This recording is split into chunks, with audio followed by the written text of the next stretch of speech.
So, good day everyone. So, ito yung second part ng midterm requirements natin for ME3.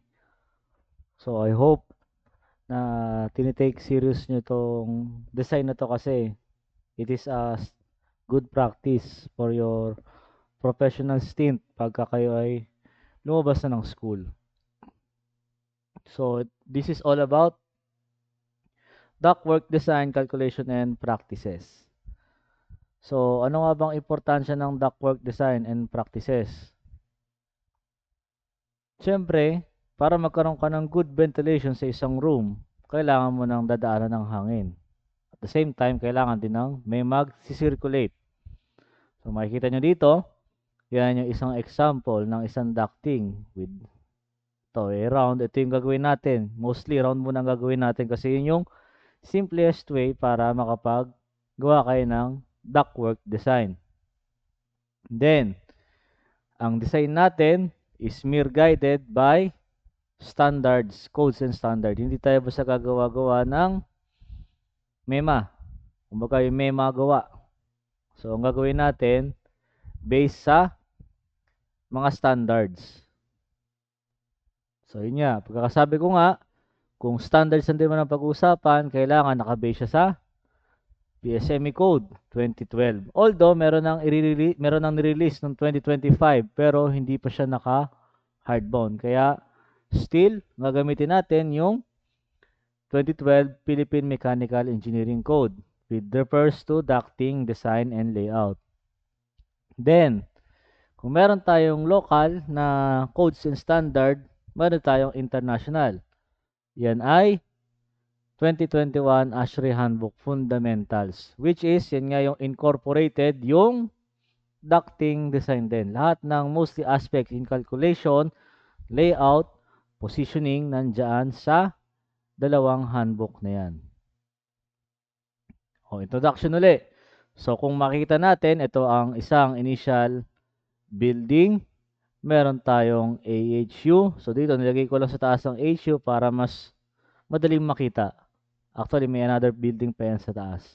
Then, meron tayong ducting, rectangular ducting to round ducting. Then, another ducting uli. Pero usually, ito yung mga specific na mirror type design na talagang ginagawa sa industry. So, ito yung may mga damper tayo. Pero sabi ko nga, nung unang discussion natin, ang design natin limited sa return supply, at yung may damper. Ang focus talaga natin is makapag-design tayo ng ducting layout. So, from the introduction, HVAC system functions, regulates indoor climate condition. Key goal, maintain comfortable, healthy, and energy efficient environments. Yan. So, ito ang air handling unit. Kung makita air handling unit, kasi laki siya ng isang room. And then, may mga pintuan siya. Andito ang supply, andito ang return. Pero sa gagawin natin, mostly puro supply lang tayo.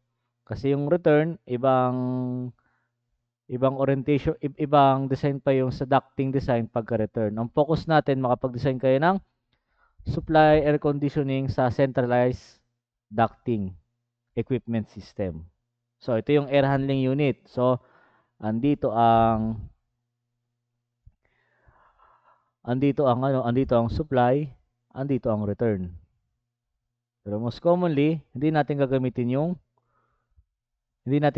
tong return. Puro ang gagawin natin sa design, more on supply lang tayo para may basic knowledge na kayo sa ducting design. Usually kasi pag return, maglalapag ka lang ng return ducting pabalik sa pabalik sa AHU. Kaya mas maganda, ang focus natin more on supply tayo, sa supply ducting. Ano ba yung consist ng isang air handling unit? So yun nga, ito yung sa mixing section kung nasan kasi ang return air. Fresh intake, outdoor air, mixing. So, medyo familiar tayo dito kasi ito yung prelim natin eh. Yung sa air conditioning load calculation. So, ito yun. Ito yun. Meron tayong return, meron tayong supply. Then, filter, preheat coil. Meron ulit tayong bag filter o di kaya yung HEPA filter. Then meron tayong cooling coil, reheat coil uli. Preheat at reheat para makondisyon yung hangin. Paglabas sa bag filter o HEPA filter, sobrang lamig niyan. So, kailangan at a certain good temperature lang, kaya natin kailangan i-reheat. Then, fan. Centrifugal fan. Then, supply air to clean room. Then, return, papunta uli sa air handling unit. So, yan yung principle. So, ang gagawin natin, ito, focus natin ay sa supply air tayo magda-ducting. Then, ganito ang layout. Ganito ang layout. So, kung ito ang AHU mo, andito ang supply, then ang ducting pabalik dito. Yan. Ayan, mga ganyan. Ganyan system. Pabalik ang ducting. So, okay. Ganito ang gusto kong makita sa midterm requirement ninyo. As part nung, as i-discuss ko, hiwalay yung part 1, yung part 2 dapat, meron kayong ducting layout. Okay? Ito yung pinaka-floor plan nyo, 3D floor plan, then nakalatag yung ducting layout ninyo. Okay? Philippine Mechanical Code 2012 edition. Chapter 6 yan sa PME Code 2012 duct system. Sizing requirements. Duct system used with blower type equipment that are portions of a heating, cooling, absorption, evaporative cooling, or outdoor air ventilation system shall be sized accordance with ASHRAE fundamentals, ACA, and SMACNA, or by other approved methods. Dito tayo magpo-focus sa pinaka-common, yung ASHRAE fundamentals. Exception, duct sizing calculations are not required for existing duct system. Ibig sabihin, once na may existing duct system na, hindi mo na siya pwedeng baguhin. Bakit? Kasi yung mismong design ng ducting system is sufficient yon para ma-perform ni AHU ng maayos. Kung magbabago ka ng ducting system, is kailangan magbago mo rin ng air handling unit. Okay? Ibig sabihin, si PSME code, sinusunod lang din niya si ASHRAE. So, susunod din natin si ASHRAE. Then, air duct design. Air ducting design. Few general rules are stated below which should be followed in the design of ducts. Air should be conveyed directly as possible to economize on power and material and space. So, ibig sabihin, kailangan yung air is kailangan ma-deliver ng maayos para at least wala tayong losses dun sa ducting. Kasi pag kami mga singaw, hindi makaka-deliver na maayos yung supply air natin to a certain space. So kaya kailangan maayos yung ducting natin. Sudden changes in direction should be avoided. So ibig sabihin, pag nagawa ka ng ducting layout, iwasan yung biglang pabago-bago, yung magaganyan, parang puno ng parang ugat. So iwasan yung ganun. Kasi once na masyado kang maraming bends, nagkakaroon ka ng maraming loss. Yan yung iniiwasan natin. Kasi once na maraming loss, para lang yan efficiency. Bumababa ang efficiency mo pagka marami kang loss. Okay?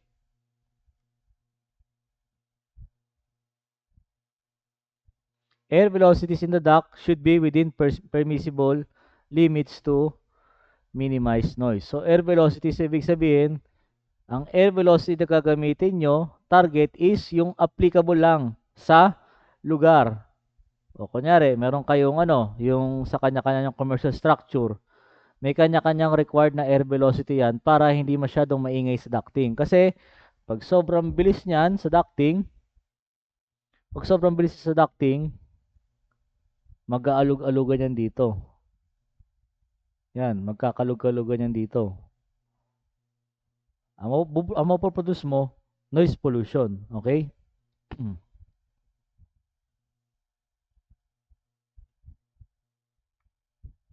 Then, diverging section should be made gradual. Diverging section should be made gradual. The angle of divergence should be not exceed 20 degrees. So dito din naman tayo gagawa ng halos diverging section kasi usually centralized air conditioning naman ang proposed natin.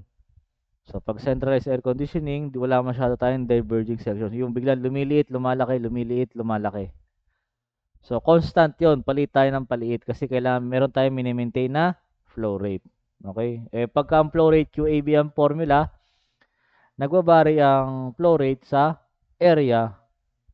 Pagka lumalaki, lumiliit ang area, nagbabari din yung flow rate. Rectangular duct should be made as nearly as square as possible. Pero dito, ang ifo-focus natin is round. Usually sa common practice, minsan rectangular ducting ang ginagawa nila. Rectangular ducting. Pero pag kino-compute din kasi natin 'yan, later on pag nakita natin yung computation niyan, ang rectangular ducting, tina-translate din natin 'yan into equivalent diameter. So usually, round ducting na lang ang i-focus natin. Then, duct should be made of smooth material such as galvanized iron or aluminum sheet metal para maiwasan yung friction ng hangin sa loob kasi nagko-cause din ng ingay 'yon. Once na kung ito yung ducting mo, ayun yung ducting mo, sabihin natin round yan. Pagka masyadong rough yung surface, nagkakaroon ka ng disturbance sa hangin yan. Masyadong maingay, magaralgal. Then next, damper should be provided in each brand outlets for balancing the system. So ito, i-discuss ko later kung ano yung importansya ng dampers dun sa ducting design natin ha. Pero sa design natin, hindi tayo mag-i-install ng dampers. Okay? I-discuss ko lang siya kung bakit siya kailangan once na matapos natin yung computation. Pero di ko na sa inyo to ipapalagay sa design. Then next, avoid duct obstruction. Syempre, kung gagawa ka ng ducting layout, dapat clear yung dadaanan ng mga ducting mo. Clear yan. Ibig sabihin, mula dyan, clear yan. Walang sagabal. Dito rin, walang sagabal dito. Dito rin, walang sagabal dyan, walang sagabal dyan.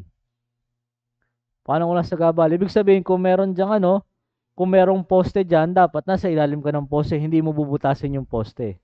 Kailangan magkaroon ng clear path para doon sa ducting design mo. Okay? Then, ito. Para sa mga wala pang AHU room o mechanical room, take note. Best core layout. A. Ang best core layout is katabi siya ng toilet room, janitorial storage, o kung merong elevator o hagdan, telephone or another storage. No mechanical room walls exposed to tenant space. No supply and return air openings need to be next on tenant space. Ceiling over toilets can be used for supply, air ducts, or return air pads. So, ibig sabihin, dudawingan ko to para ma-visualize natin mabuti. Kung andito ang AHU mo, ibig sabihin, ang supply at ducting mo pwede mo unang padaanin sa ibabaw ng toilet. Okay? Laging sa ibabaw ng toilet. O di kaya dito rin sa janitorial storage room.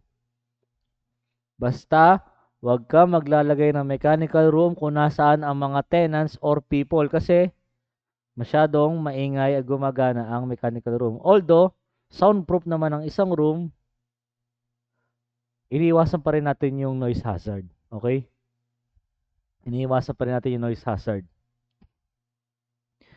Kung yan ang best core layout, ito naman ang better core layout. Ang better core layout exposes two mechanical room walls to tenant space. Ceiling over toilets can be used for supply or return air pad. So, yung mechanical room is katabi ng hagdan. Kaya sinabi yung may location yung papunta sa tenant. Okay? May location yung papunta sa tenant. Exposes two mechanical room walls. So, ito. Isa at yung actually, nandito yan. At after nandito yan, yung ibang tenant. Then, fair core layout exposed to mechanical room walls to tenant space. Impenetrable mechanical room partition to elevators and stairs results is supply a return air opening, wall openings next to tenant space. So, ibig sabihin, kung ganito ang naging setup ng mechanical room mo, masyado nang malayo, wala ka nang tatagusan. So, wala ka nang tatagusan ng mga ducting mo. So, no choice ka, kailangan mong dumikit sa mga walls ng tenant o kung saan may naka-occupy na person. So, fair core layout na yun. Poor core layout exposes 3 mechanical room walls to surrounding tenant space. Impenetrable partition between mechanical room and exit stairs result is supply and return air walls opening next to tenant space. So, bakit paulit-ulit yung bakit paulit-ulit na expose yung supply and return air wall openings? Kasi nga, once na malapit ka dun sa ducting na yon, masyadong maingay. Hazard. Noise hazard ang kinoconsider natin. Imagine mo, ito lang ang access mo dyan. May ducting ka dyan sa paligid na yan. Sobrang ingay yan. So, lagi yan akit baba ng mga tao. Kaya, ang pinaka best core layout is, kung meron kang storage, doon mo papadaanin ang supply at return ducting mo. Doon magsisimula. Kasi doon, confined space pa yon at the same time, mas maayos yung layout. Okay? Mas maayos ang layout. Kaya, sa mga wala pa mechanical room, doon sa mga chinigang ko, pakiayos na lang. Kailangan, correct yan. Kasi nilagay ko na dito kung ano yung mga tamang layout ng isang mechanical room. Kung saan niya pupwesto ang AHU. Siyempre, pag nagko-compute tayo ng ducting, ang una natin hinahanap ay friction loss. Yun nga, kasi hindi mo kasi kailangan natin i-identify. Although sa piping, ganun din. Fluid mechanics, ganun din. Fluid machinery, ganun din. Laging losses ang pinakabida. Dito, ang kino-compute natin ay friction loss ducting. Friction loss are causes by shear stress related to fluid viscosity. Fluid pertaining to any other fluid yan ay either air, pero dito syempre ducting, air ang pag-uusapan natin.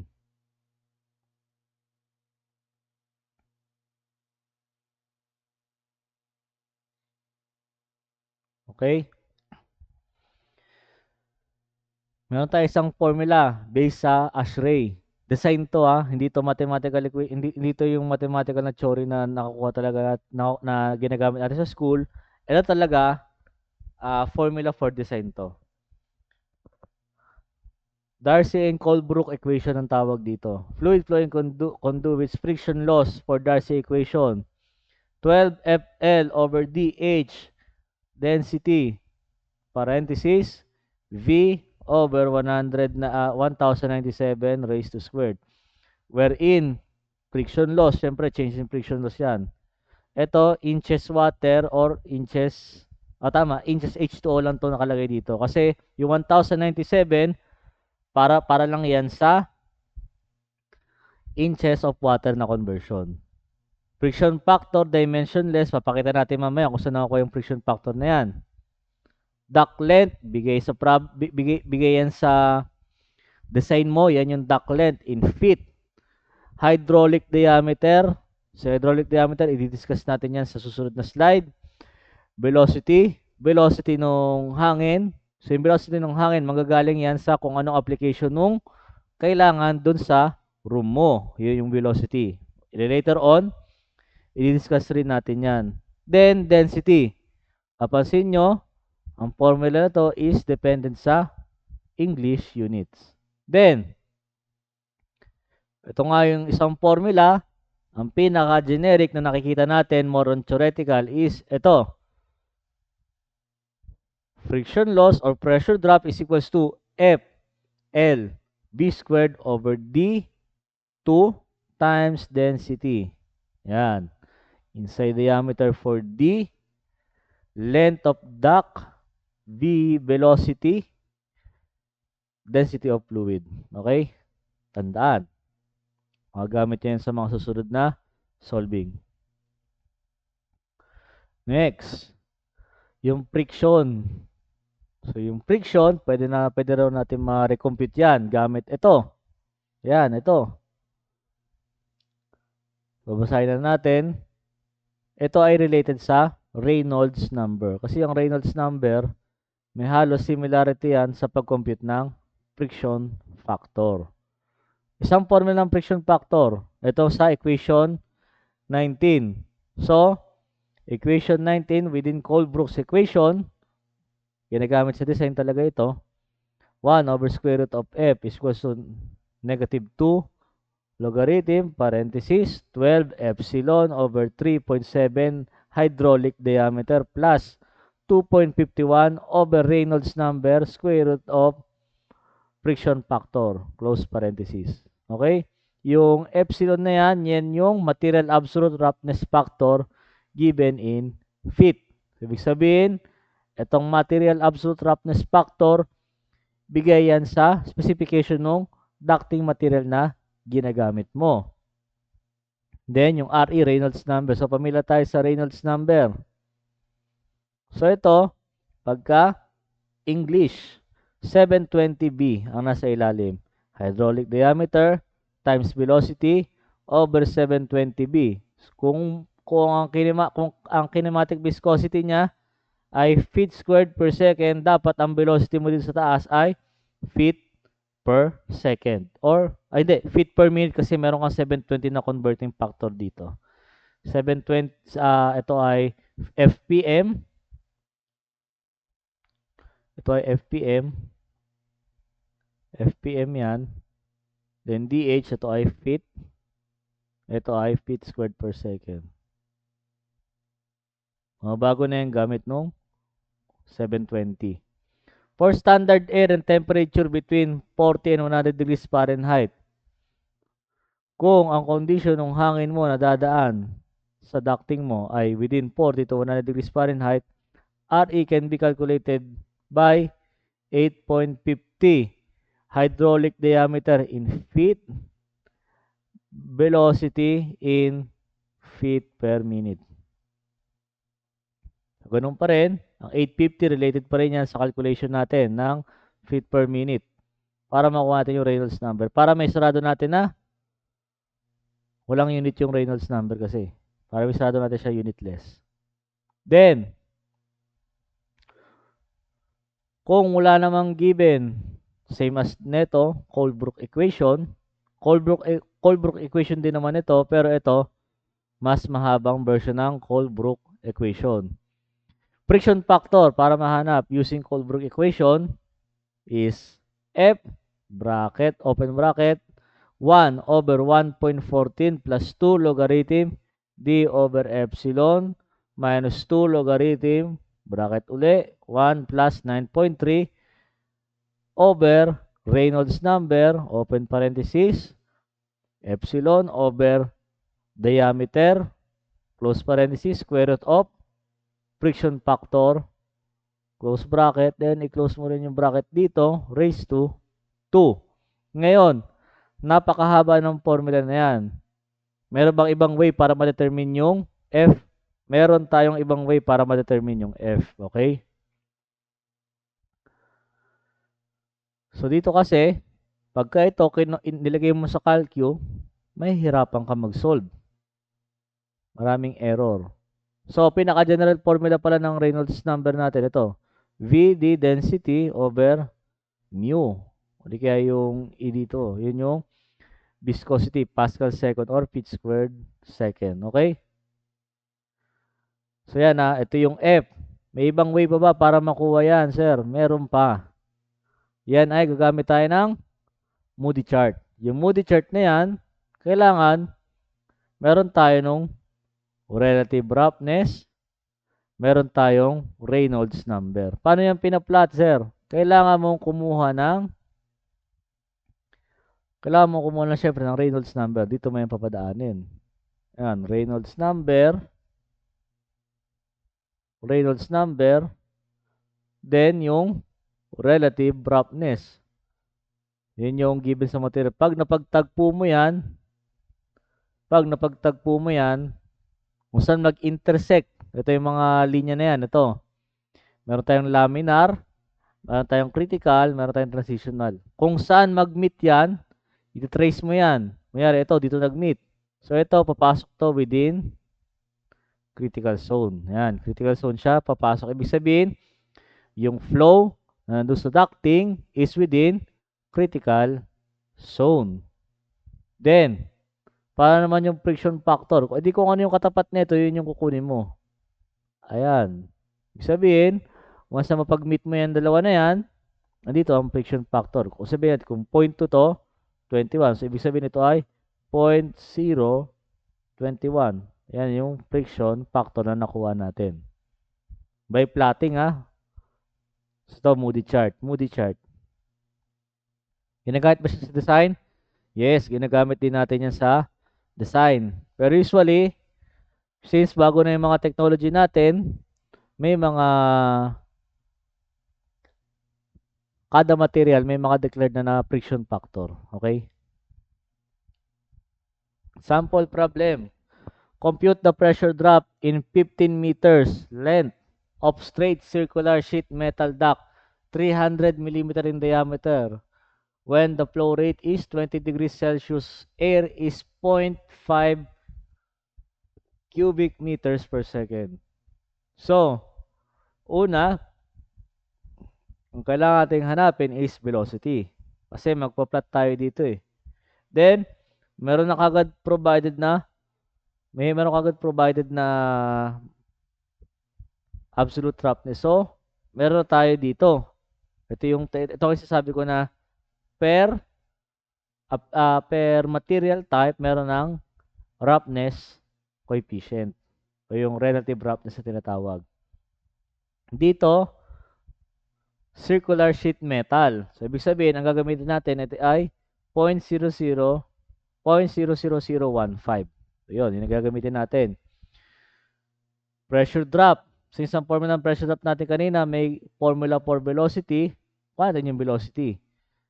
Paano yung velocity? QAB lang naman ito, sir. QAB. At ang Q, area, velocity. So, nakuha natin 7.07 meters per second. So, ang relative roughness na gagamitin natin is yung sheet metal. 0.001 kasi ito ay straight circular sheet metal.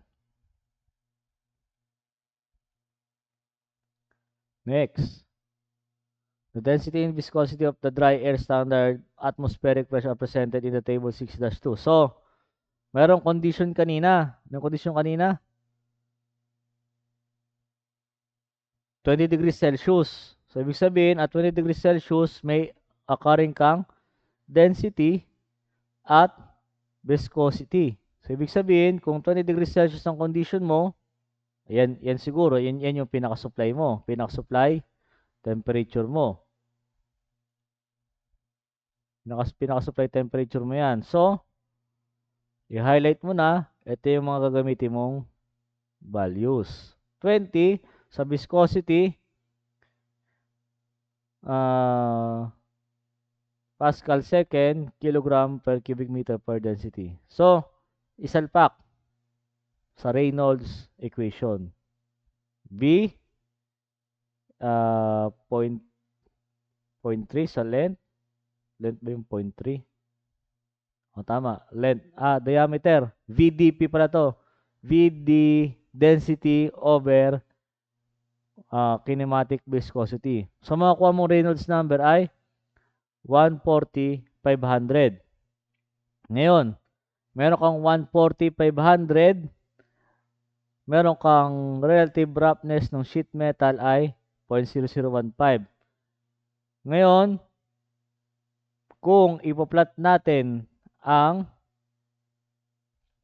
kung ipo-plot natin yan sa Moody chart, sabi dito, the relative roughness E over D is 0.005. Yung E over D, ito yon yung E. 0.0015 over D, yung 0.3 meter. So, pag dinivide mo yung 0.005. So, 0.005, 140/500. So, paano natin ipa-plot yun? Try natin to.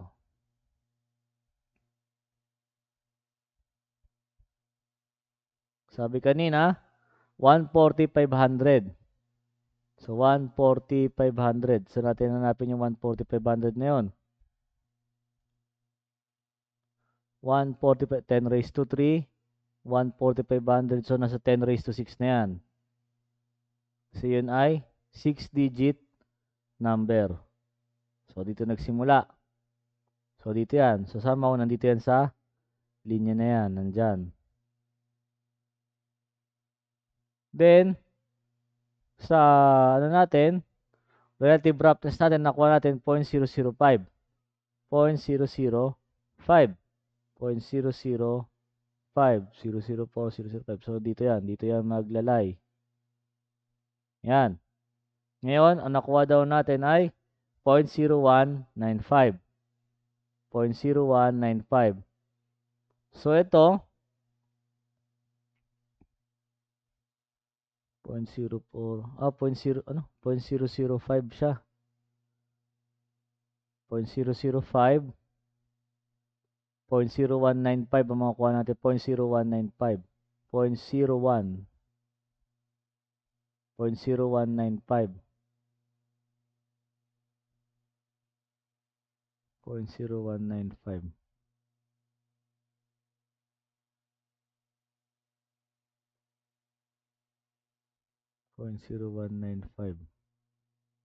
Ito 0.005, 0.005, 140,500. 0.005 ED straight. Saan siya nag-intersect?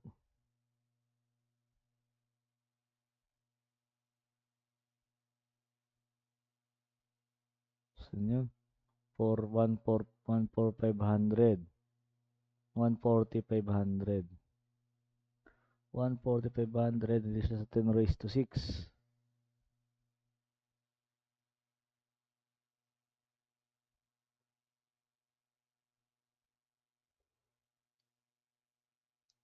Okay.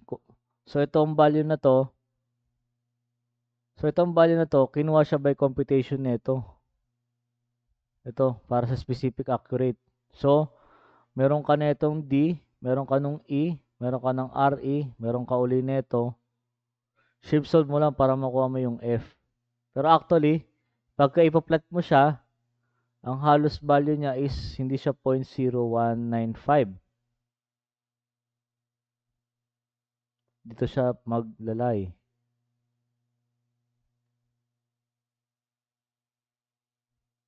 Mataas pa. Mataas pa siya maglalay. So, papatak siya within dito. So, ito kasi, old type na kasi itong ginagamit natin ng Moody chart. Wala akong mahanap na newer version ng Moody chart. Pero sa ducting design, meron tayong ginagamit. Yun yung lagi ina-update. So, dito, kinompute 0.0195 do sa friction factor dito. Yan. Kinompute siya dyan. Ang nakuha, 0.0195. Then, substituting kasi meron tayong F. Ang makakuha natin sagot is 29.3 Pascal. Yun yung pressure drop in 15 meter length. Kasi meron tayong L, D, ito ay change in pressure, F, LB squared D2. Yan, D2. D2, ito ay density. Ito ay F. Yan yung formula. 29.3 Pascal. Then, ito. Sa field design, dalawa ang ginagamit namin na pang-design ng ducting talaga. Most commonly, ito yung ginagamit namin. Yan. Kasi ito, madali siyang gamitin. Paano siya madaling gamitin? Kasi, dito, ang pagbabasihan mo lang is yung round duct diameter na i-design mo. Once na ni-rotate mo to, gagalaw na tong mga values ito. Paano siya tinitignan, sir? Kung ano yung magpantay na linya tulad sa vernier. Sa vernier, pag nagsukat tayo, kung ano yung magpantay na linya, yun yung ginagamit natin. Yun yung ginagamit natin. So, kung ano yung mga magpantay na linya dyan, yun yung kukuha nating airflow rate, yun na rin yung round duct velocity, yun na rin yung airflow rate. Kung ito kasi, itong gantong round ducting na to, is binibili talaga to. Binibili talaga yan. So, nagagaling pa yan sa US. Sa US pa to nagagaling. Nakagamit na ako ng ganito, madali siya kasi di mo na kailangan magbasa-basa sa chart. Same lang din naman siya dito. Ito yung most common na nakikita natin. Ito, gumagamit din ako nito. Pero since hindi nga tayo makapag-reproduce na itong ductulator na to, kasi ito ay ito talaga yung binibili, pinapurchase talaga yan. So ito yung gagamitin natin, yung ducting, yung pang determine ng duct diameter. So ito, pinaka-essential to. Ito yung mga pinamigay ko sa inyong mga graphs. So yan, ito yung mga pinamigay kong graph. So kailangan, hawak-hawak nyo na yan habang pinapanood nyo to kasi sa susunod na mga sa susunod na mga discussion natin dito sa slide na to, gagamitin natin yung ducting graph na yan. Then, kung meron tayong round, meron din tayong rectangular ducting. So, sa rectangular ducting, si Ubsher ang nag-develop ng formula. Equivalent duct into diameter. Equivalent ducting to for circular. Kasi nga, sabi ko kanina, ang rectangular, kinocompute din siya as circular shape. Paano siya kinocompute as circular shape? Siyempre, may formula silang ginawa. 1.30 times AB. So, yung AB, pumila naman tayo sa AB, yan yung length at width. Raised to 0.625 over A plus B raised to 0.25. Okay? Yan lang din yung common formula. So ito, may sample problem ako dito. Yan. An airflow rate of 1.5 cubic meters per second passes through a rectangular duct 0.3 by 0.5 meters. Calculate the pressure drop in 40 meters of straight duct using equivalent diameter and equivalent diameter with related to friction factor. Okay. Unahin muna natin yung computation, syempre, nung equivalent diameter. Pwede natin itong idiretso. Ito. Pagka kasi sinabing equivalent diameter lang, ito lang yung formula niya. 2AB over A plus B. Ito yung equivalent diameter ng round. Pagka ginamit natin with related sa friction, yun yung gagamitin natin ito, 1.30. Okay? Yung may 1.30, AB, 0.625 over 0.3 plus 0.5, 0.25.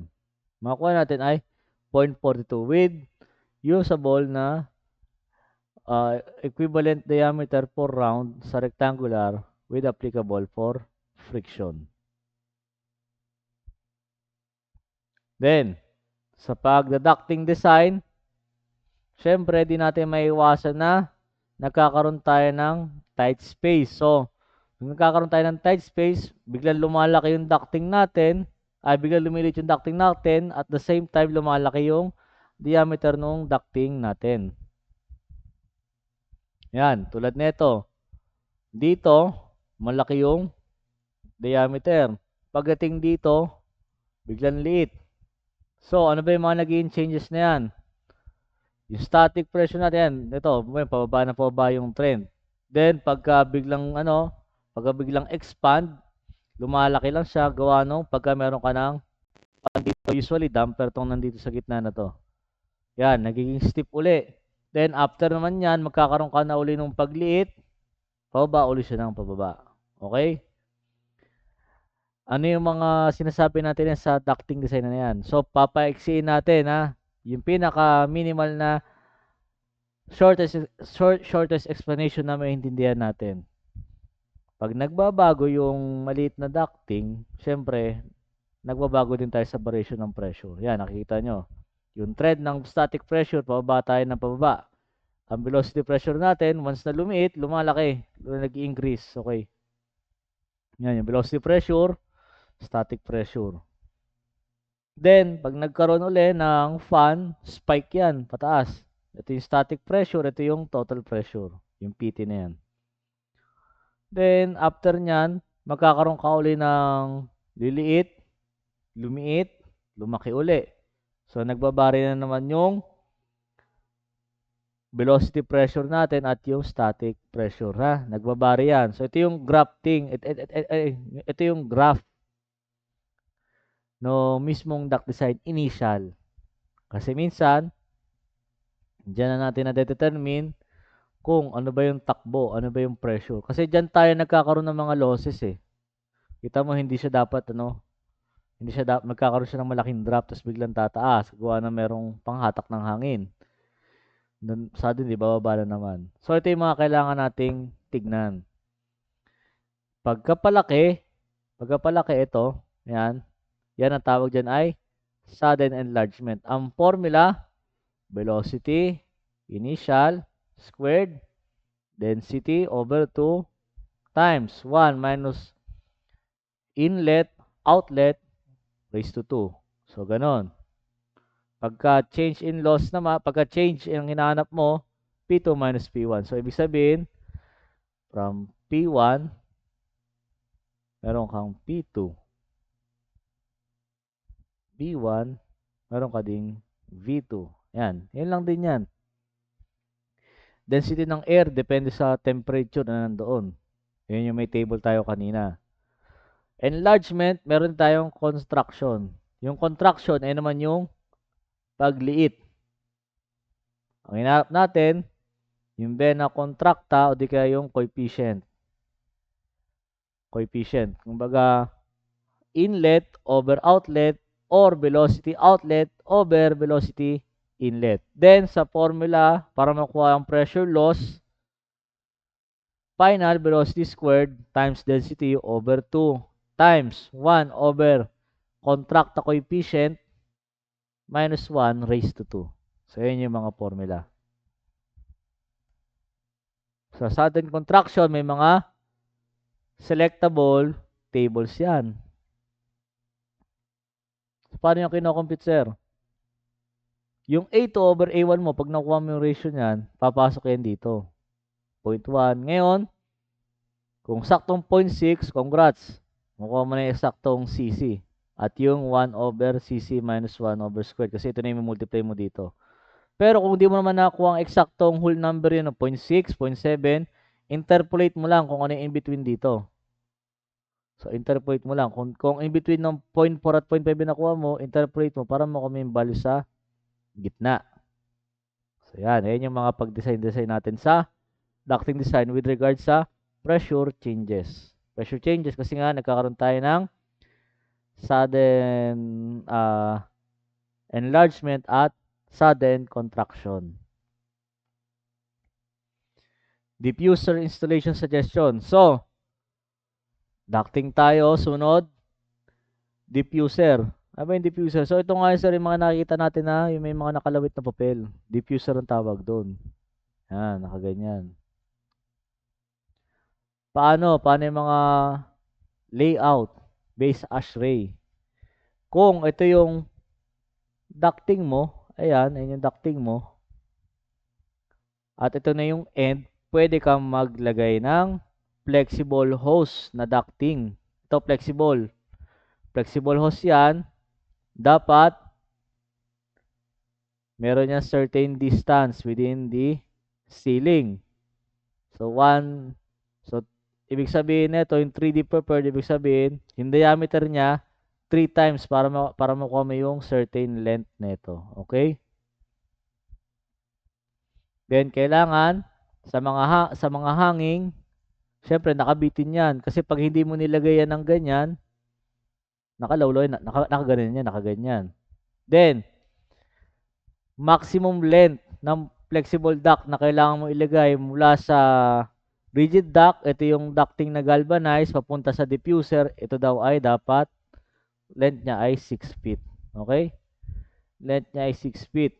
Then, mula ceiling hanggang dun sa drawband snag, ito yung pinaka-bracket, dapat daw dyan ay, kung ano yung diameter ng diffuser mo, 3 times nun, yun yung length na kailangan mong iset. Yun yung structure ng diffuser. Then, Pagka rectangular header, kunyari, ducting. Yan, ito yung ducting mo. Then, syempre, nagbutas ka lang dyan, flexible hose to. Flexible hose. Ngayon, ang sukat niya, same pa rin naman dito. Yan, same pa rin yan. Kukompute mo lang yung equivalent diameter neto in circular kasi rectangular, ano to eh, rectangular diffuser to, nakaganyan yan, rectangular yan. Ito yung mga nakikita natin sa madalas na bent. Nakaganyan ng mga rectangular na bent, nakaganyan. Ang space na allowable is diameter nung ducting, flexible ducting over 8. Yun lang yung allowable na movement nito, ito.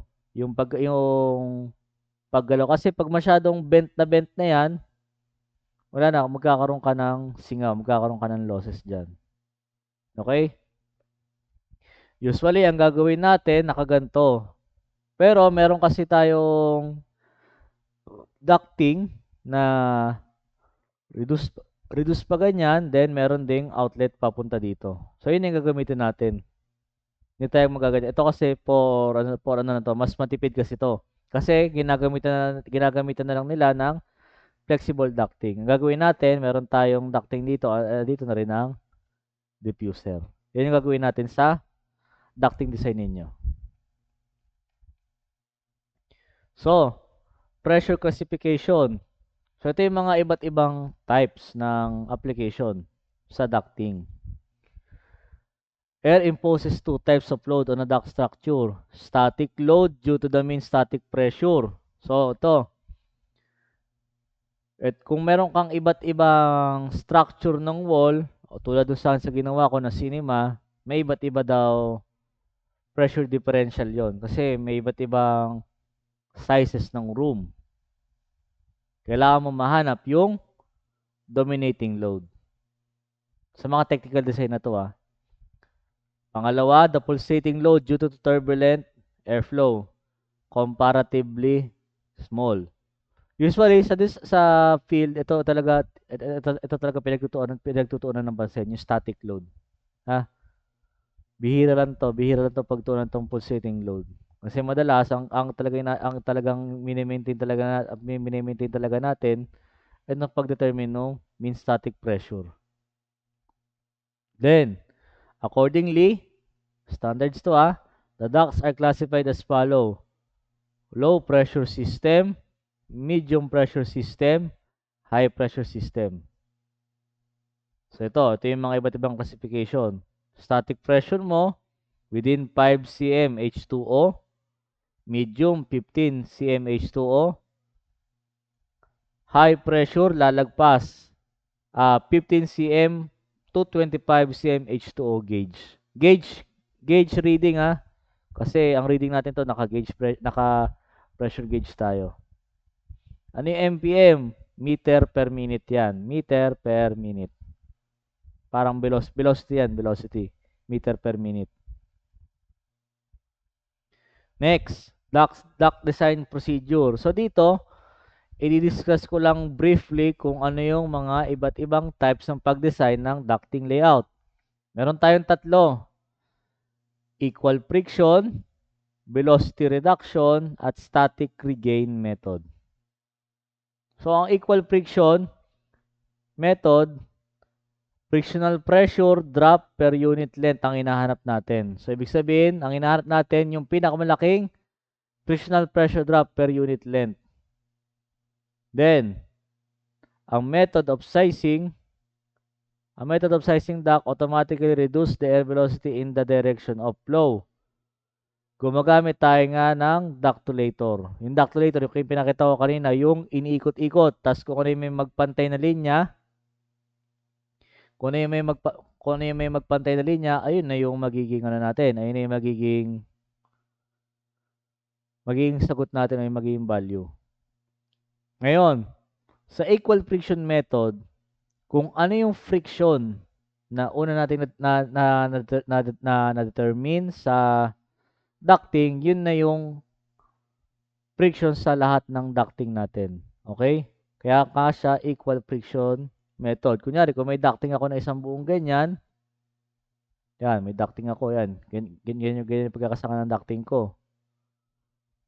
Then may kanya-kanyang diffuser. Diffuser dito, diffuser dito, diffuser, diffuser. And syempre, may mga bends dyan. Kung ano yung nakuha kong kung ano yung nakuha kong frictional pressure dito, kunyari, kung may nakuha kong 0.13 dito, ibig sabihin, all throughout, lahat yan, 0.30 na yan. Yan ang equal friction method. Later on, makikita natin kung ano yung ibig sabihin ba ng equal na yan. So, to determine the total friction loss in the duct system, it is necessary to calculate the loss in the duct run that has the highest resistance. So, ito nga, sa equal friction method, ang hinahanap natin yung pinakamataas na pressure drop per unit length. Yan nga, yung highest resistance. Later on, i-discuss ko kung bakit kailangan nating hanapin yan. At ano yung remedyo para maiwasan natin yung ganyang kalaking loss. Then, ito yung two methods. So, ito, papahagingan ko lang kung ano bang ibig sabihin ng dalawang method na to. Velocity reduction method. In this method, the main duct is designed in the same manner as in the equal friction method. Thereafter, arbitrary reductions are made in the air velocity as we go down in the duct run. Dito naman, meron tayong unang pinanggagalingan na air velocity. Okay? May table. Ito yung table na yan. Ito yung mga kailangan nating sundin na parameters. Yan. Yung mga ganyan. Supply, return, supply, at return. Merong specific para sa main duct, merong specific sa branch duct. So, ito.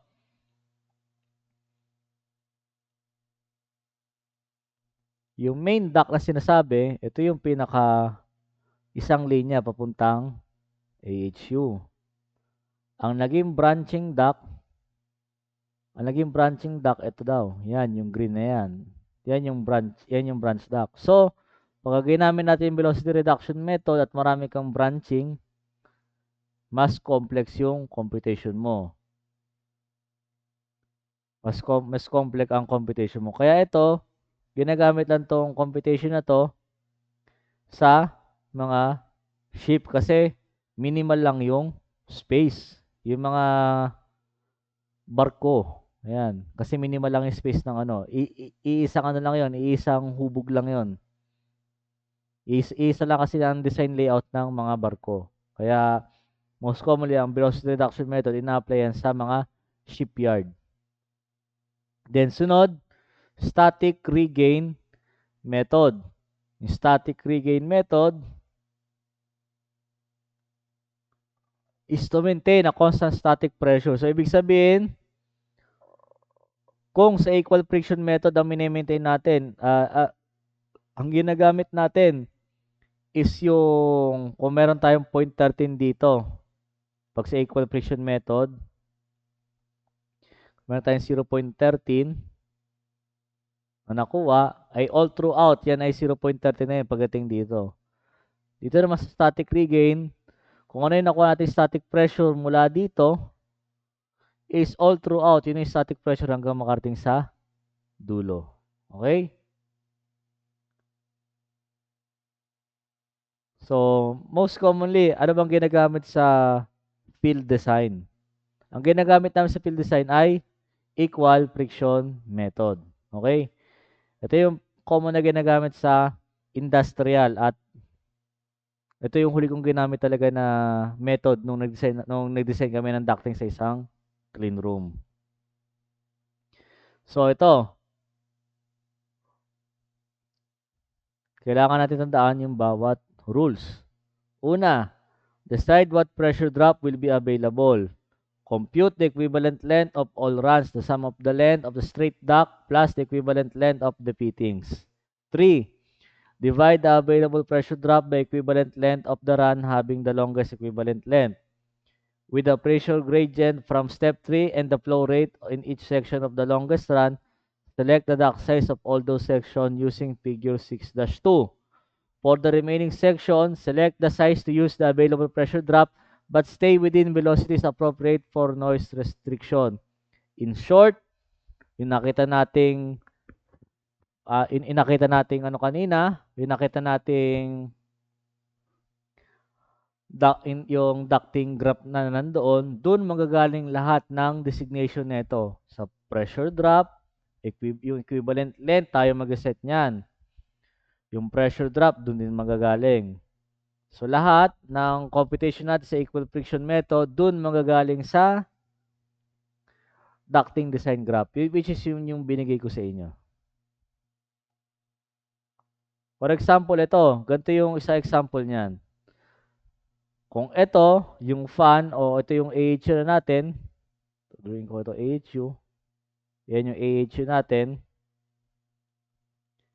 AHU. So, ito yung pinaka main ducting. Ito, ayan, main ducting yan. Then, nagkaroon ka ng branching dito. Branching. Meron ka lang branching. Meron ka ulit isang branch dito. Then, meron kang branch. Meron kang branch. Meron ka rin branch dito. So,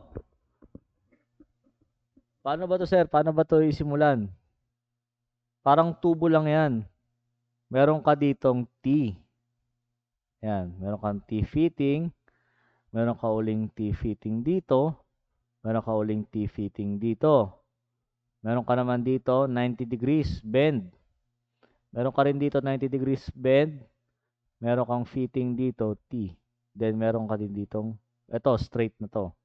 So yan, yung mga ganyang fitting kailangan din nating i-consider yan.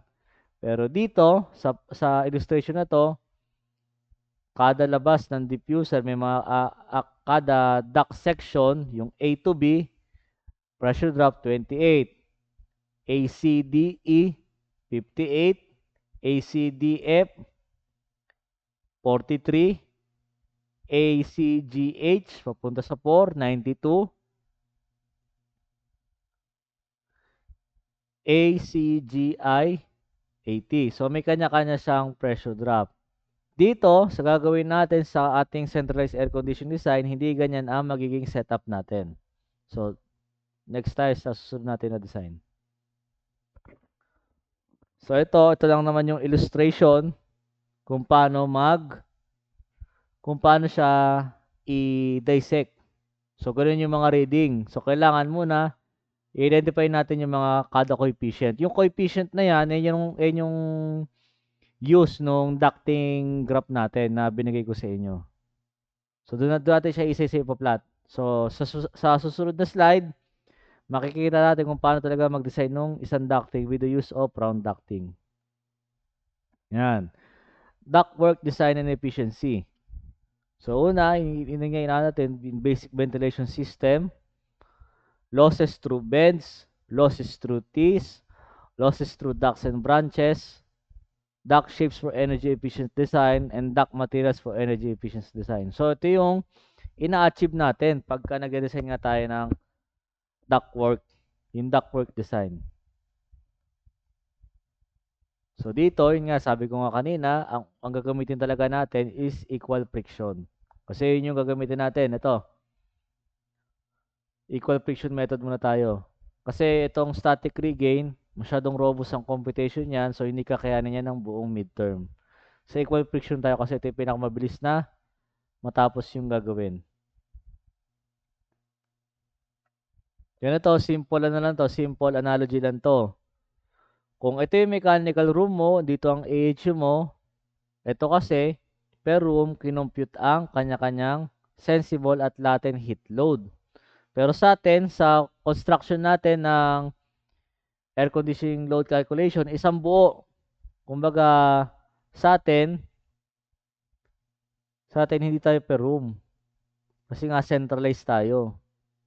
Ibig sabihin, ang computation natin, isang buong room, meron tayong SH at yung latent heat, which is ayun na yung grand total cooling load natin. Then, syempre, ito, kung may mga iba't ibang specific ka na room, kailangan mong i-compute yung mass flow rate. Yung mass flow rate ng mga yan. Kasi, dyan mag-determine kung paano mo makukuha yung specs. Ito yung diniscuss ko sa part 1 nung midterm requirement natin, ha? Yung mass flow rate. So, hopefully, kung napanood mo na to, alam mo na kung ano yung kinukuha nating mass flow rate. So, yan. Kinuha natin yung mass flow rate dyan, kada room. Pero since isang buo nga tayo, hindi ganyan ang computation natin. Kundi, meron tayong isang mass flow rate sa buong room. Then, ductwork route. So, kung andito ang AHU mo, kailangan mo ng layoutan. Yan, yung layout. Kailangan mo na magkaroon ng layout ng ducting. So, ito na yung mga requirements. Kailangan magkaroon na ng drawing, 3D, 2D design ng ducting layout ninyo sa respective commercial structure. Then, meron tayong iba't ibang types ng ducting. Meron tayong flat, oval, round, at rectangle. Usually, ang pinaglalabanan na naman is yung rectangular at yung round. Ngayon, mas feasible kasi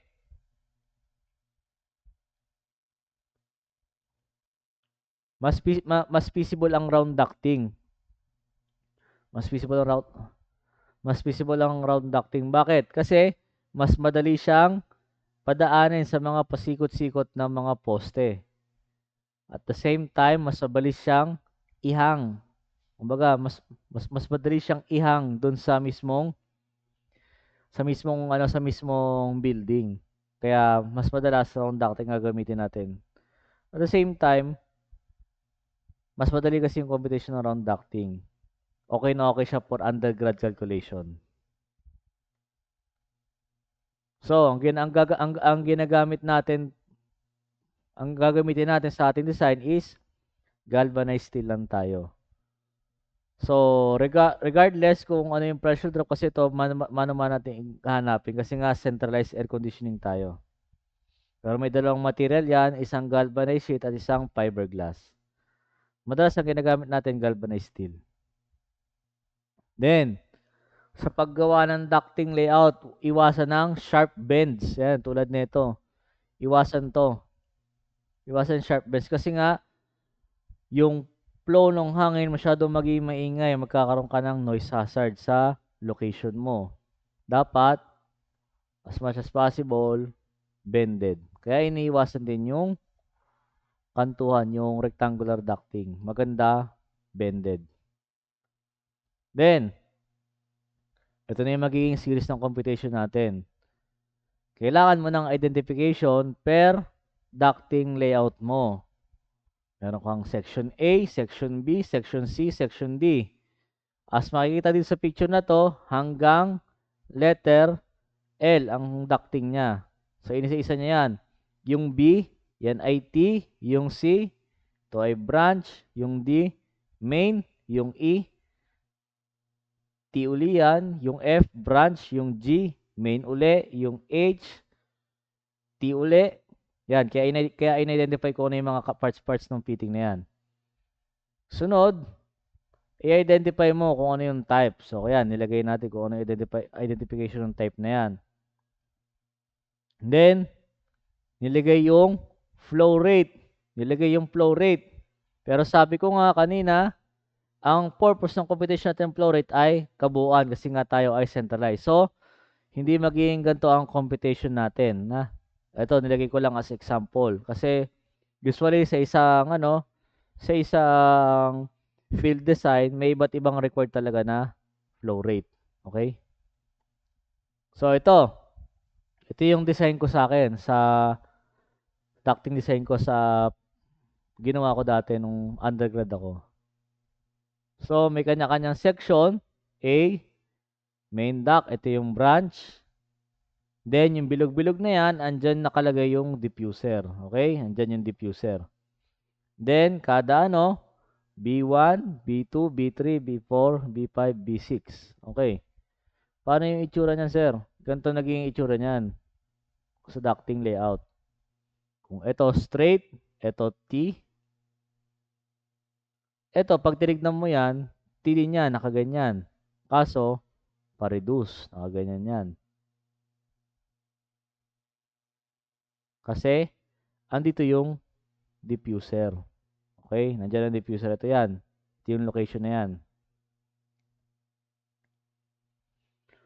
Ang ibibigay kong example ng solving is yung isang section lang. So, yan lang. Yan ang ibibigay kong isang example ng section. Sir, paano yung iba? Kapares lang yan nung solving na yan. Depende sa magiging layout ng ducting ninyo. So, okay? Ang ibibigay ko lang, ang ibibigay ko lang is yung itong portion lang, yung from A to C at yung A hanggang B6. Yung lang ibibigay kong calculation. The rest, kaya nyong i-duplicate. Then, sa document ko nga, ang nakuha kong flow rate doon sa part 1 ng calculation ko, 39.975 cubic meters per second. Tatlo AHU ko sa design ko. Kasi yun yung na-compute ko. Dapat, sa isang AHU, kailangan meron akong supply na 13.325 cubic meters per second per AHU yan. Ang AHU ko, mag-i-deliver ng hangin papunta sa diffuser. So, sa isang palapag ko ng building, since 3-story building ako, sa isang floor, meron akong 40 diffusers in total, 40 diffusers. So, kung meron akong tatlong floor, yun nga, nasa part 1 computation ko, yun ay 120 diffuser. So, ito, sa first floor, siyempre reflected na yan. Sa susunod, 13.325 cubic meters per second over 40 diffusers per AHU. Makukuha mo, 0.333125 cubic meters per second diffusers per AHU.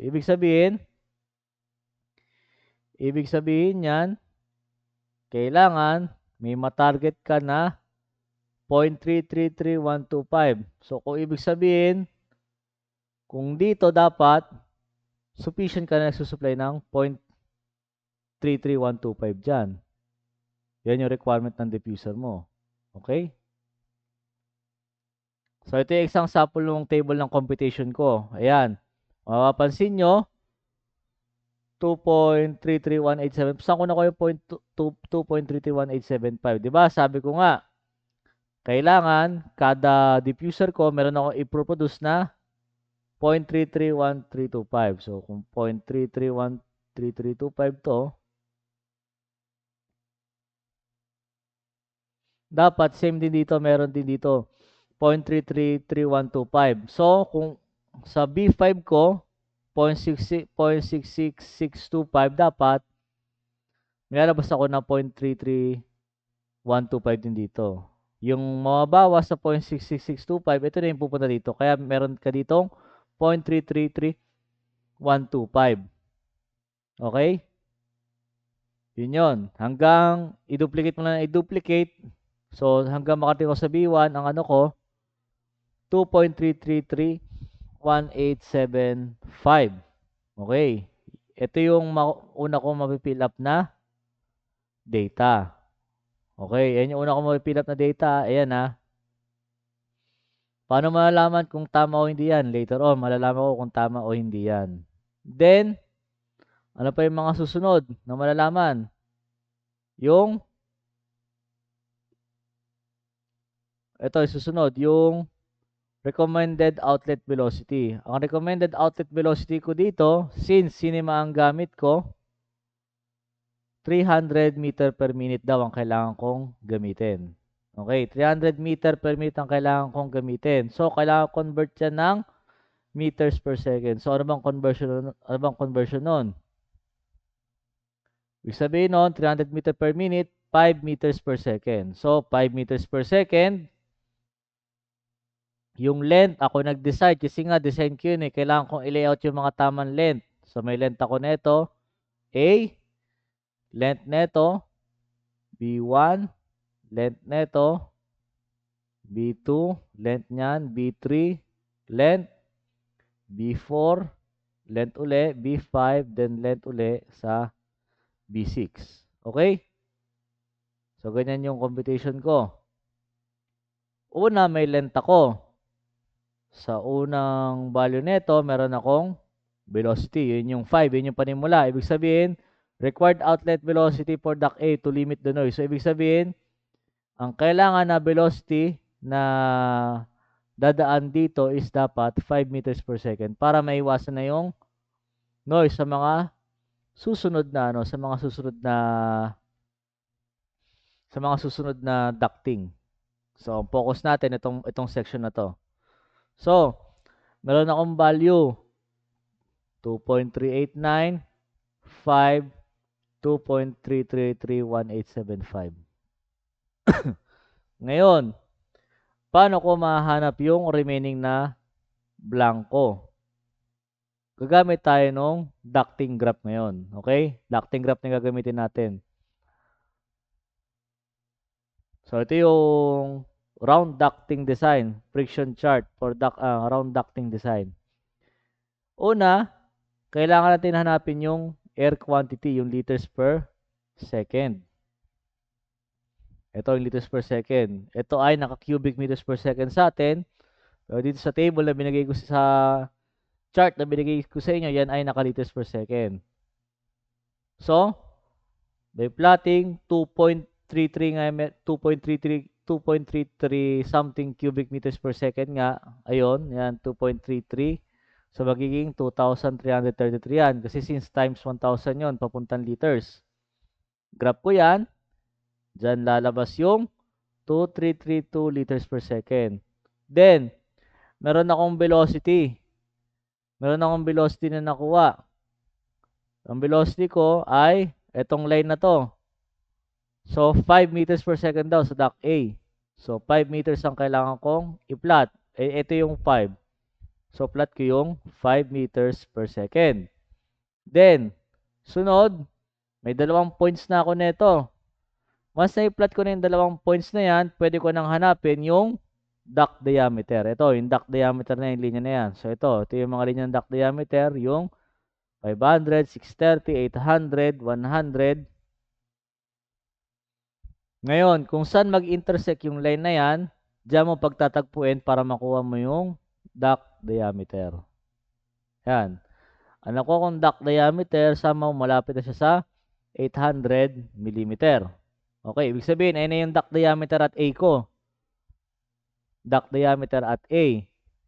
Ang friction loss, para makuha yung friction loss, kung saan naman nag-intersect to, doon naman siya pagtatagpuin, which is 0.3 Pascal per second. So, meron ka ng value ng 0.3, meron kang value ng 800, ilagay mo na yan dito.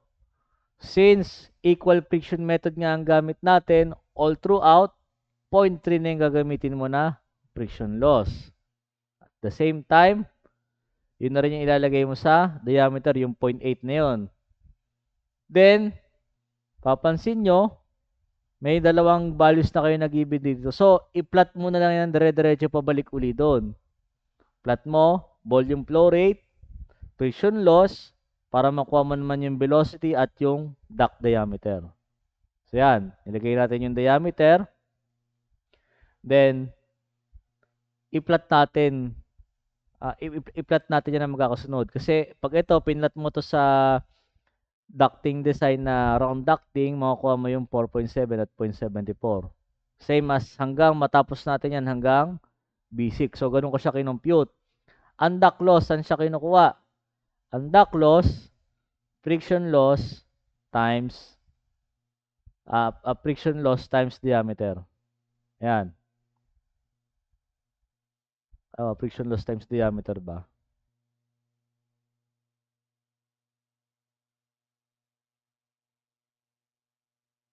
Friction loss times diameter. 0.3 times... hindi. Ang duct loss ay friction loss times length. Kasi per length nga pala ang hinarap natin dito. Duct loss per length yan. Friction loss times length. Ngayon, sa Excel, auto-generate na yan kasi ito yung formula niya. 2.389 times 0.3. So, auto-generate yan. Ngayon, ang hinahanap na lang natin ay yung fittings loss. Paano natin hanapin ang fittings loss? So, ito. Yung kanina nga, kung paano natin siya dinescribe, at kung paano natin siya dinescribe, is ito, yung ducting na yan. May kanya-kanyang fittings yan. Ito, T. Ito, another fittings uli. Another fittings uli yan. Another fittings. Other fittings. Kung titignan natin yan, ito yung top view, ito ang front view niyan. Ganyan yan. Yung sinasabi ko nga kanina. Maliit, paliit. Ganyan yan. Then, nandito ang diffuser mo. So, yun yung kailangan natin compute na fittings loss. Kaya dito, sa direction, in-identify natin, siyempre, from A to C, yan ay straight. From A to B1, yan ay bend. Yan, yung bend na yan. Ito, straight. Ito, bend.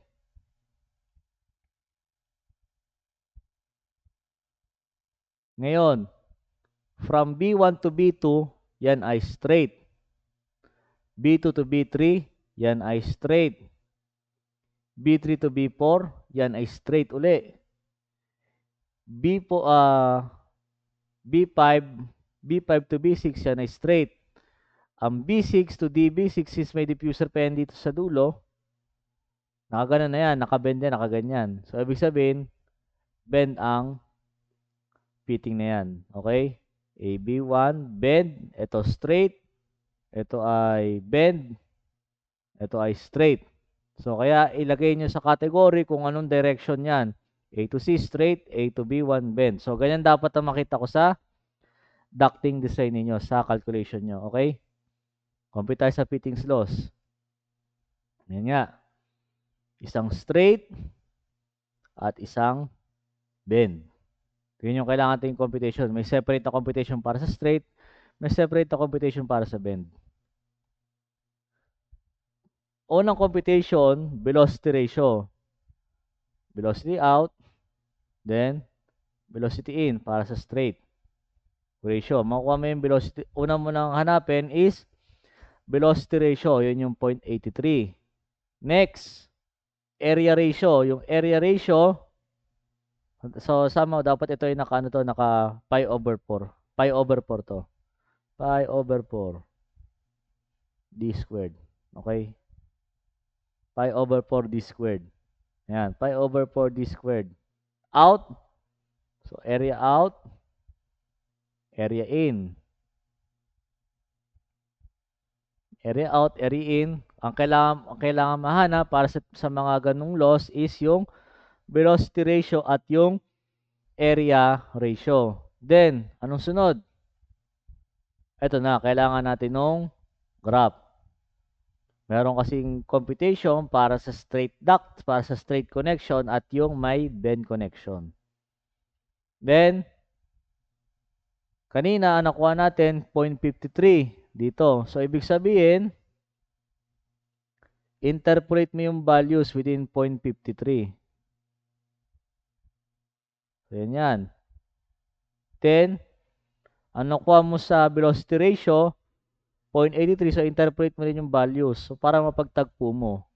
So, dyan lalabas yung 0.143 na yan. Para kayo nagbabasa ng steam table lang. Then, pag nakuha yung coefficient na yan para sa straight, coefficient, yung 0.143 times density, yan yung density natin ng standard sa hangin. 1.2 times velocity outlet, yung velocity out, yung velocity dito, raised to 2 divided by 2. Yun na yung ilalagay mong pressure loss. So, ito yung table. Ito yung table na naka-attach sa Excel file. So, mapapansin nyo, tingnan nyo mabuti. Lagyan ko lang ito ng highlight. AB, AC. Yung asan yung AB-AC na yan? AB-AC. Ibig sabihin, etong table na to is for, ang table na to is for bend. Bend yan. Then, syempre, ang AS to AC naman, AS to AC, yan ay yung straight. Papansin nyo naman kasi ito, QS to QC naman. QS to QC, QS to QC. So, andyan ang area ratio, dito ang velocity ratio. So, kung andyan ang bend, ito naman ang straight.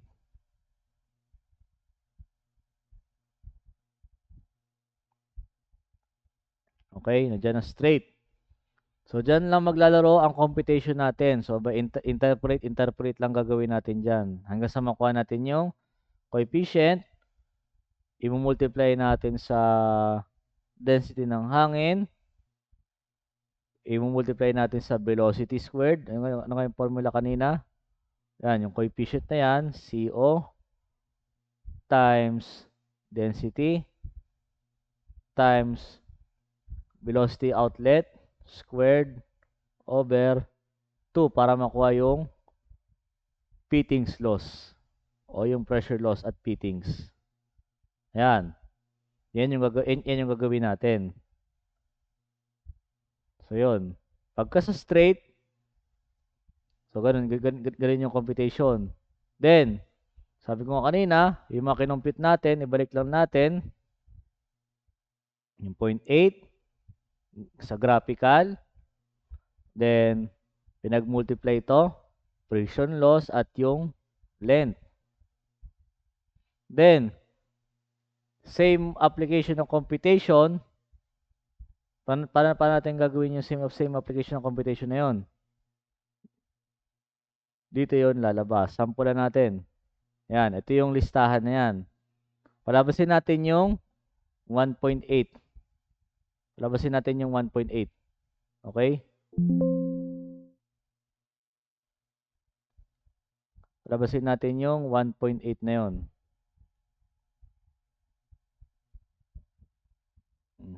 Saka pa yung sample ng ano.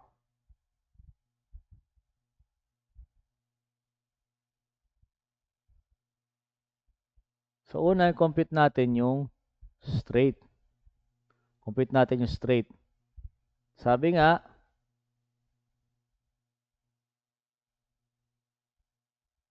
sa straight, so, yan natin to. Yung straight,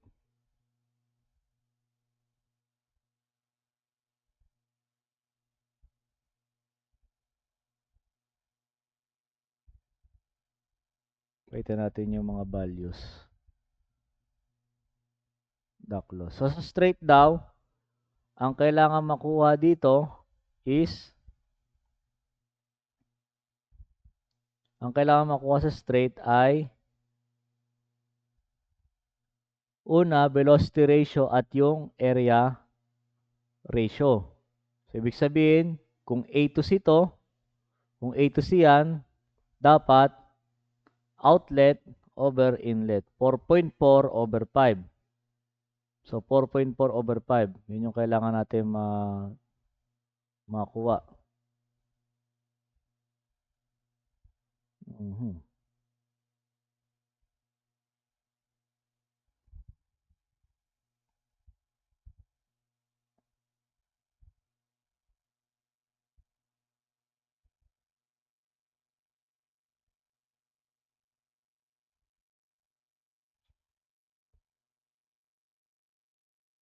So, yun yung kailangan natin makuha. So, dito, kung gagamitin natin ito, yung A to C na yan, yung A to C straight, dapat, ang ano natin, outlet over inlet. 4.4 over 5. Yun yung 0.88. Ito.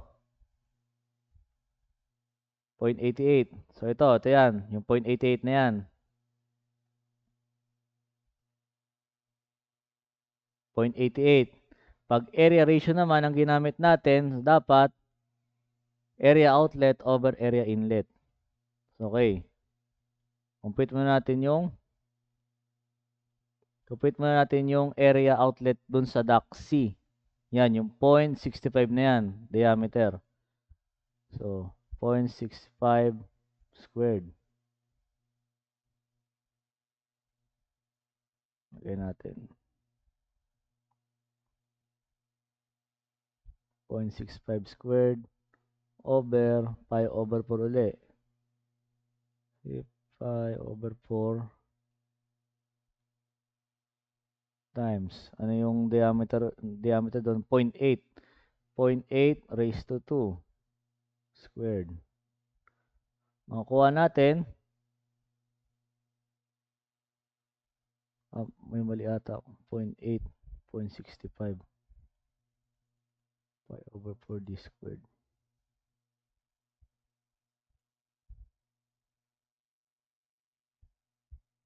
Velocity 65. 8. Mali.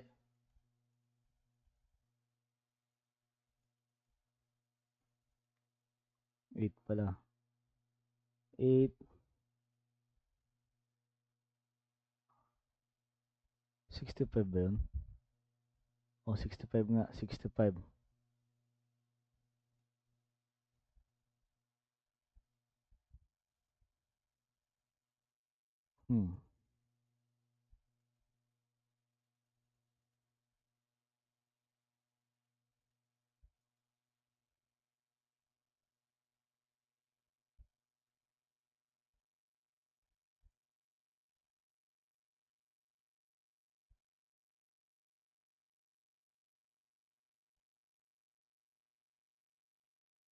Dito, 66. So, 0.6.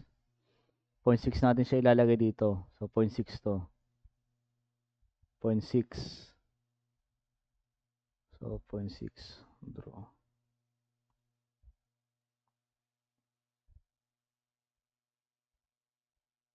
So, isuot ko lang uli. 0.88.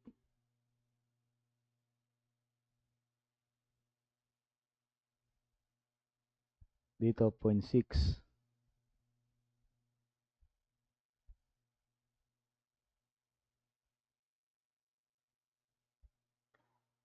.66. So, dito, papasok dito, kung 0.66 to, andito yan sa gitna. Pasok sa gitna yan. Pasok sa gitna. Okay? Sa gitna niyan, 0.6, 6, 66, 7. 0.8, 0.88, 0.9. So, somehow, pagka kinalculate natin yan, magkakalapit lang ang values, 14, 15, ito 15, itong 14, somehow, malapit na yung values sa 0.15. Mode 3, 2. So, compute natin. 0.5, 0.6, 0.6, 0.7, katapat niya ay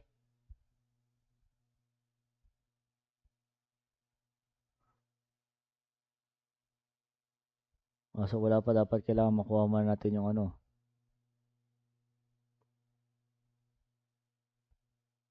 Kuhain natin ang 0.14.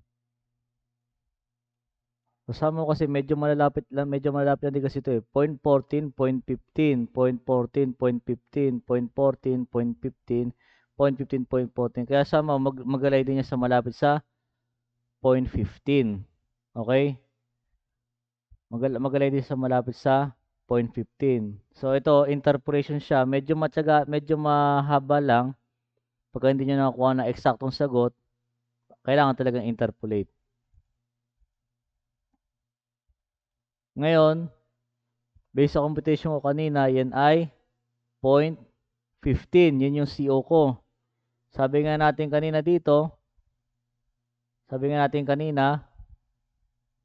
Ang formula dito para sa CO, CO times density times outlet velocity squared over 2. So, kung meron akong CO na, may CO natin na 0.15 times density times, yung outlet velocity ko dito? Outlet velocity ko, magbabari sa 4.4. Kasi yun yung palabas sa C. Straight sa C. 4.4 squared over 2. 1.74. 1.74. So, 1.74. So, tama ba? 1.74 sama malapit. Ayan, 1.8. So, medyo malapit na yun nakuha ko nung niremake ko yung computation. Same lang din as pag ginawa mo yung bend. Ang gagamitin mo lang table is ito. Paano yung magiging velocity ratio at area ratio mo? Siyempre, magiging velocity ratio mo 4.7 over 5. Diameter ratio mo 0.74 over 0.8 area. Then, kung ano yung makuha mo in between dyan, interpolate mo para makuha mo yung coefficient. Yung coefficient na yon, yung coefficient. Then, same procedure. 1.2 times velocity outlet. Ang outlet, pagka A to B1, yun ang outlet ay 4.7. So, 4.7 dito mo siya ilalagay. Over 2, makakuha mo yung 14.59. So, ganun ang computation yan hanggang matapos nyo yung buong ducting ha. Ganon. So, ulitin ko uli. Ang target ko nga kanina doon ay 0.333125 sa diffuser, each diffuser. So, dapat, ang kailangan mo puta ng each diffuser ko, 0.33125. Kung nakikita nyo, incrementally nababawas yun ng 0.33125. Kasi, yung portion ng 0.33125 napupunta yon sa diffuser. Kaya, kung papansin nyo, pag binawas nyo yan, 2.331875, yan, 2.331875 minus, nabawas yan kasi nag-branch out papunta sa T diffuser. So, ang T diffuser ko, ang requirements niya ay 0.333125. Kaya lalabas sa kanya, pagdating dun sa branch 1, boss na yon, naging 1.99875 na. Then, pag nakarating uli sa branch 2, may diffuser ka uli, kailangan mong i-minus uli yan ng 0.3333125. Kaya, lalabas naman yung 1.6665625. Okay. Ngayon, once na makomplete mo yan, paano ko malalaman na tama yung computation mo? So, ganito yan. So, ito yung computation ko. All throughout, andito yung summary. Kailangan ko nga mahanap yung longest pressure drop, sabi nga doon sa problem. Una, kailangan determine yung actual flow rate ng each diffuser. So, ibig sabihin, kada lahat ng diffuser ko dito, may 0.333125 cubic meters per second. Now, ang airflow capacity of air handling unit ko, based sa specs, 59,760 cubic meter per hour. Or, pag kinumbit natin pabalik, 16.6 cubic meters per second. Ngayon, dapat pasok ang air handling unit mo sa actual na calculated na actual airflow mo sa ducting. Paano malalaman nyo, sir? Ito, pag-add natin lahat nung nasa branching mo. Yan. Kasi ito lang naman, ito yung portion yan. Nag-share lang yung 1.6665625 na yan hanggang dun sa L4. Yung computation nung mismong ito, yung isang air handling unit kasi sa isang floor mo, meron kang isang air handling unit. 'Di ba? Ito yung air handling unit mo sa isang floor mo.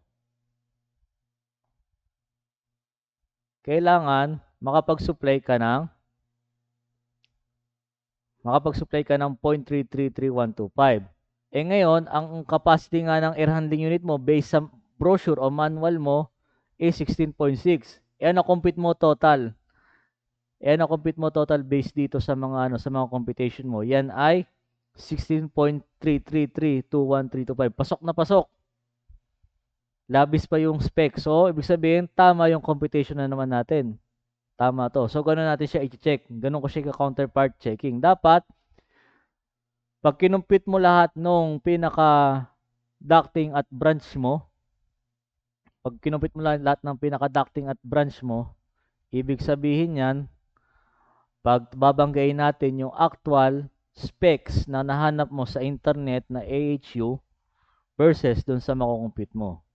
Okay. Ngayon, paano naman sir hanapin ang pressure drop per run? Yung per run na yan, ikutin ko lang to.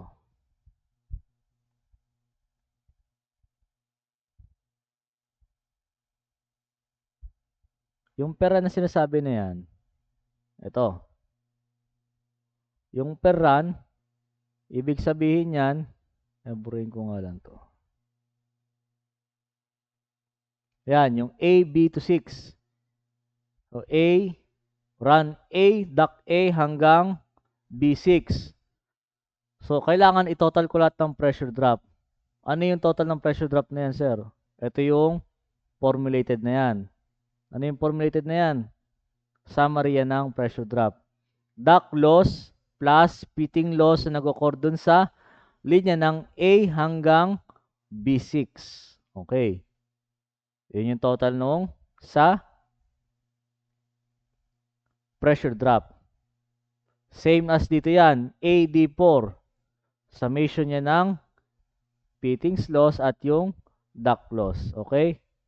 Duct loss, syempre, straight duct. Yung straight duct from A, connected dyan yung A to C. A to C, sunod-sunod, duct loss at fitting loss. Summary niyan, yun ang sagot. Same as dito rin. A, run to F4. Ibig sabihin, kung A hanggang F4, ibig sabihin, mula dito hanggang F4. So, pagka kinuha ko formula niyan, makikita ko dapat, ito dapat ang summary niya. A to C to E, at yung E to F. Yan, lahat ng straight ducting, bend sa duct loss at fittings loss. Lahat yon. All throughout hanggang matapos mo yung hanggang dulo ng ducting mo, kailangan ma-determine mo kung ano yung longest drop or index line. So, ito yon. So, sa akin, sa computation ko, ang longest drop ko is nangyari sa mula section A hanggang P4.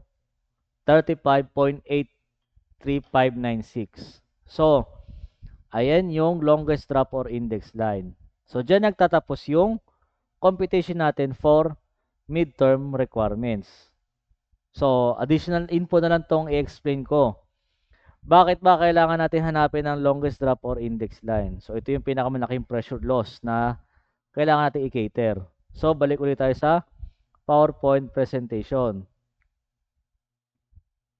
Sa PowerPoint presentation, kung kaninang computation natin, may graphical method. Yan nga. Dito, ito yung highest pressure drop index run. Diyan tayo nagde-decide na maglalagay tayo ng damper. So, ibig sabihin, kung ang nakuha ko dito ay 35.83596, kailangan kong i-minus yan dito sa lahat. Then, kung ano yung makuha kong pressure na sagot na yan, ngari ito, lagay ko to, equals, ito, minus, ito, andito to part ng midterm requirement nyo, pero, i-discuss ko lang kung anong purpose ba't kailangan yung hanapin ang index line. So, ibig sabihin na yan. Tulad ko na lang to dito hanggang dito. Ayun, ba't di nagbago? Okay. Medyo mali. Delete. Ito, equals. Ito, minus. Ito, equals. Ito, minus ito. Yan.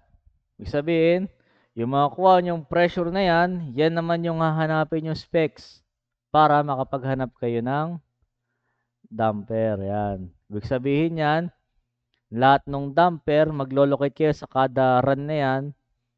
Ibig sabihin yan yung kaya niyang i-harness. Pressure drop damper needs to cause to balance the system and achieve design room airflow rates. So, yun yung purpose kaya tayo naghahanap nung longest run or index line. Para makapag-decide tayo kung anong damper yung gagamitin natin para mabalance natin yung system.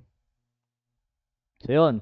Doon nagtatapos ang part 2 ng midterm requirement natin. Hopefully, ulit-ulitin tong panoorin kasi madali lang siya i-compute. Although given na kayo ng Excel file. I-modify nyo na nga lang. Kasi ito sa akin, 40 diffusers to. Ito, babawasan nyo lang. Gayahin nyo lang yung format. Yung value, kayang-kaya kong tignan yan kasi malalaman ko kung kinopya sa akin o hindi. Okay? Lahanin, ito ang midterm exam requirement ninyo. So, pagbutihin. Kasi medyo dehado yung iba. Medyo dehado sa prelim. Ayusin na mabuti ang ginagawa. Okay? Yun lang.